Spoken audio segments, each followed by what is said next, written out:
What if I told you that the Indiana Fever didn't actually lose Game 5 against the Las Vegas Aces, but instead had their chance at glory stolen in plain sight by referees whose whistles dictated the flow of the game more than any defensive scheme or offensive set ever could?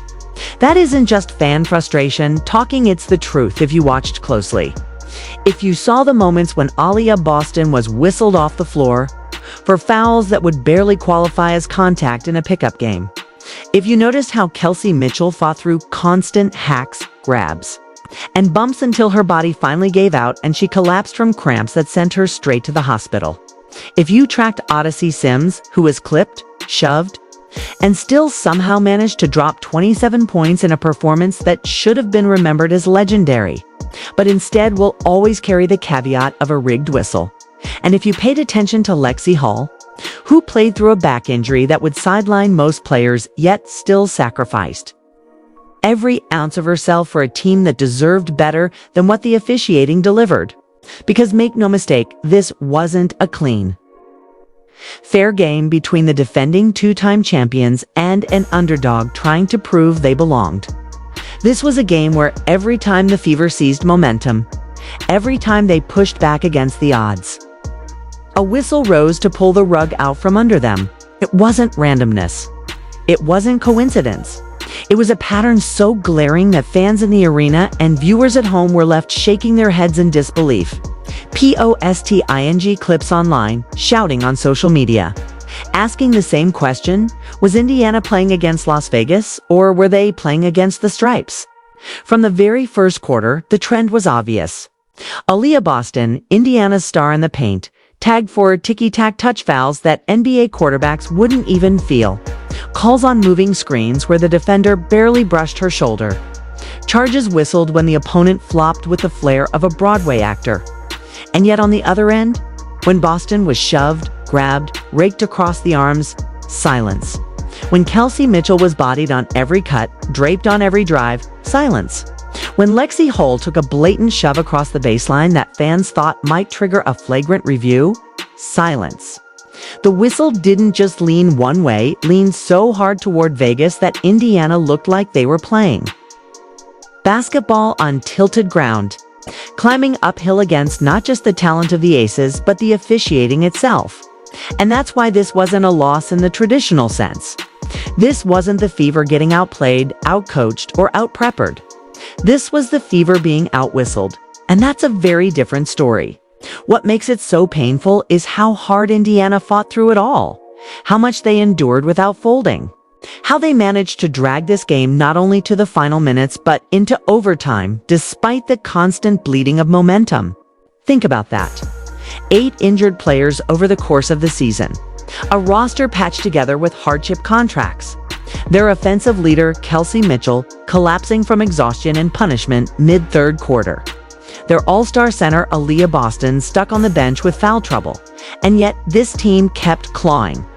They weren't supposed to be here, not even close. And yet, in the biggest game of their season, they went toe-to-toe with the champs and forced an extra 5 minutes on sheer willpower. But you can't play 5 and 8 forever. And that's exactly what it felt like. When Boston picked up her 6th foul with 26 seconds left in regulation, battling Jackie Young for a rebound that anyone watching could see was nothing more than 2 players fighting for position. The Fever threw everything they had into a challenge. Coaches, teammates, fans, everyone saw it as clean. Everyone except the crew with the whistles. Call stood. Boston out. Fever stripped of their anchor in the middle. Jackie Young walked to the line, sank the free throws, and Vegas seized the lead. That was the knockout blow. Not because Indiana quit, but because the refs ensured they couldn't win. And still, even then, the Fever refused to vanish. Odyssey Sims lit up the floor, slashing into the lane, hitting clutch jumpers, threading assists, dragging her team across the finish line of regulation. Lexie Hull hit tough shots and dove for deflections. Shea Petty knocked down threes that kept the scoreboard honest. They believed, they battled, they showed the kind of heart that should be celebrated across the league. And yet the story will always come back to those whistles, those phantom calls, those missed reviews. Because without them, Indiana wasn't just capable of winning, They should have won. Fans know it. Players know it. Even media voices began saying it out loud. This wasn't just bad officiating. It was bias, maybe even special treatment for Aces stars. How else do you explain the free throw disparity? How else do you explain A'ja Wilson going to the line 10 times while Boston fought through constant contact for just 2 trips? How else do you explain Kelsey Mitchell being battered all night without a single whistle granting her relief? The Fever were called for 25 fouls. The Aces lived at the stripe. This wasn't just a statistical anomaly. It was a trend, one that stretched across all 5 games of the series. From Game 1 to Game 4, fans grumbled but tried to write it off as coincidence.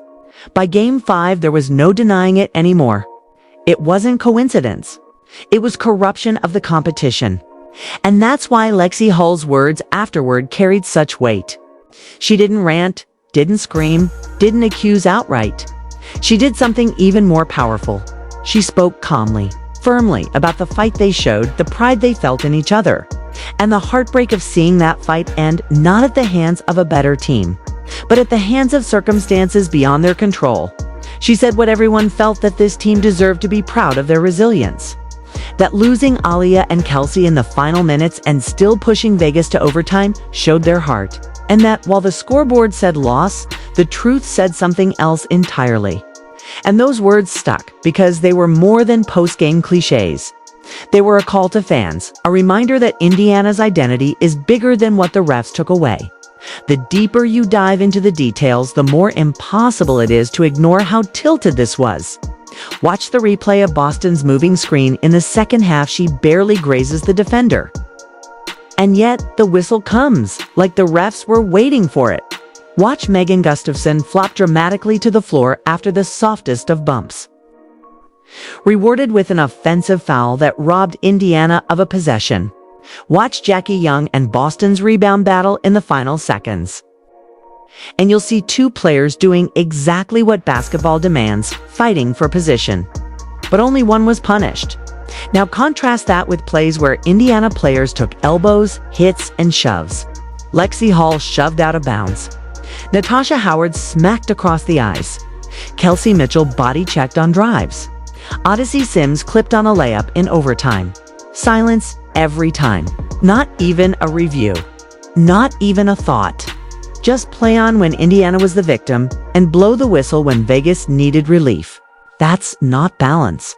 That's not fairness. That's manipulation of the game's outcome. And in the biggest moment of the Fever season, it stole from them the chance to write their own ending. But here's the thing about theft. When someone tries to take something from you and you fight anyway, when you refuse to roll over, when you battle until the last breath, even though the system is tilted against you. That's the kind of character that can't be stolen. The Indiana Fever showed that character in Game 5. They showed it when Odyssey Sims, a player signed late on a hardship contract, turned into the heartbeat of a playoff team and poured in 27 points like a veteran star. They showed it when Kelsey Mitchell, battered and broken, still drained threes until her legs gave out. They showed it when Aaliyah Boston kept battling in the paint, demanding the ball, scoring through contact, anchoring the defense until refs forced her out. They showed it when Lexie Hull, injured and exhausted, still played with fearless intensity. Then stepped in front of microphones to say the truth out loud. They showed it when Shea, Petty, and others off the bench delivered big moments to keep the team alive. That's resilience. That's defiance. That's identity. And no referee, no missed call, no phantom foul can erase that. Missed call, no phantom foul can erase that. Sometimes the most powerful voice isn't the loudest rant, but the steady one that cuts through chaos with clarity. And that's exactly what Lexie Hull gave after the Indiana Fever's Game 5. It's a heartbreaker statement that transformed frustration into pride, pain into defiance, and a loss into something bigger than the scoreboard. When the microphones found her, she didn't waste time blaming the referees outright. Though everyone knew that the whistles had shifted the outcome, she didn't collapse into cliché soundbites about trying harder next time. And she didn't let bitterness swallow the moment. Instead, she spoke with a calm honesty that made her words echo even louder than a shouted tirade. Obviously, Ending on the loss is hard and not what you want. But I do think that we can be proud of the effort we put out there, especially in the fourth quarter. Losing Aaliyah, losing Kelsey, two of our biggest stars go down, and we continue to fight and send it to overtime. So I think we're proud of ourselves. We're proud of that fight. Simple words, yes, but when you place them against the backdrop of the storm that had just unfolded, they weren't just about one game, they were a declaration of identity. They said that Indiana isn't a team that folds when the whistle leans against them. They said that Indiana doesn't cave when injuries gut their roster. They said that Indiana doesn't surrender even when fate itself seems stacked on the other side.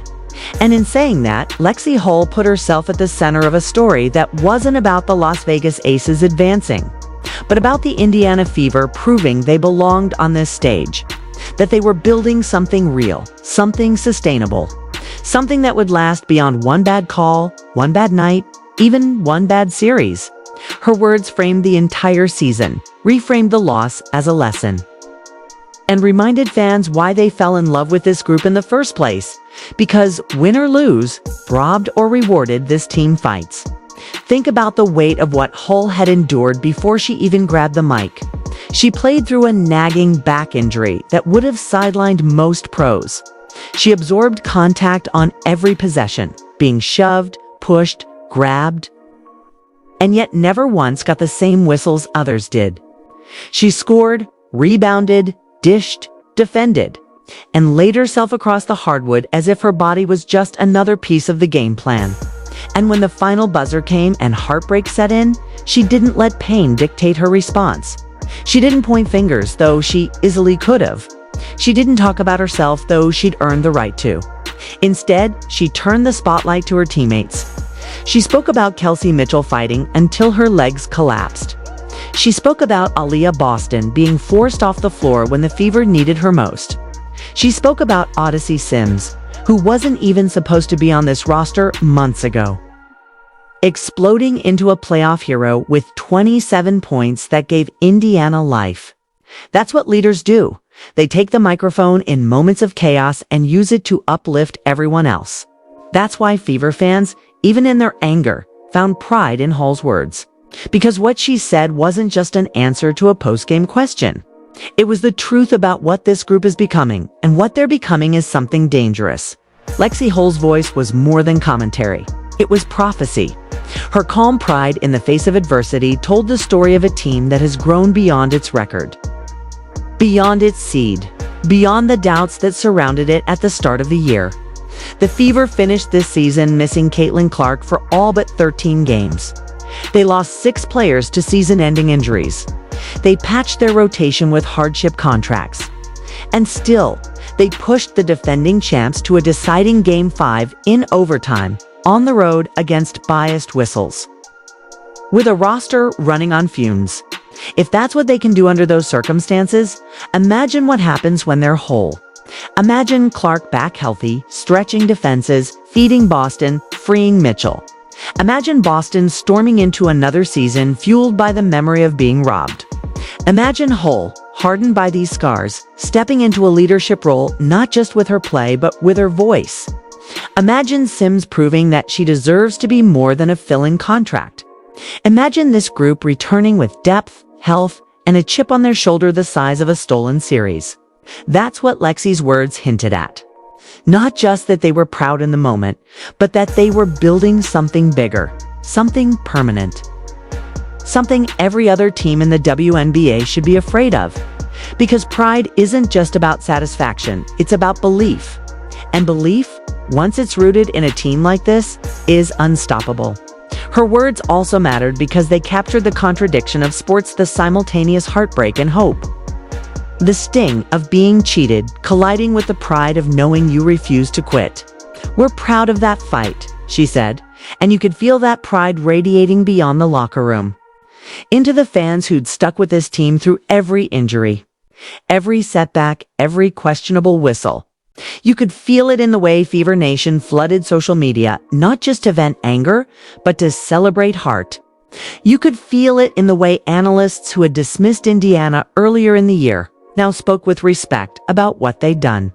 You could feel it in the way every Fever player, from Boston to Sims to Petty, echoed the same sentiment, that this group had something worth holding on to.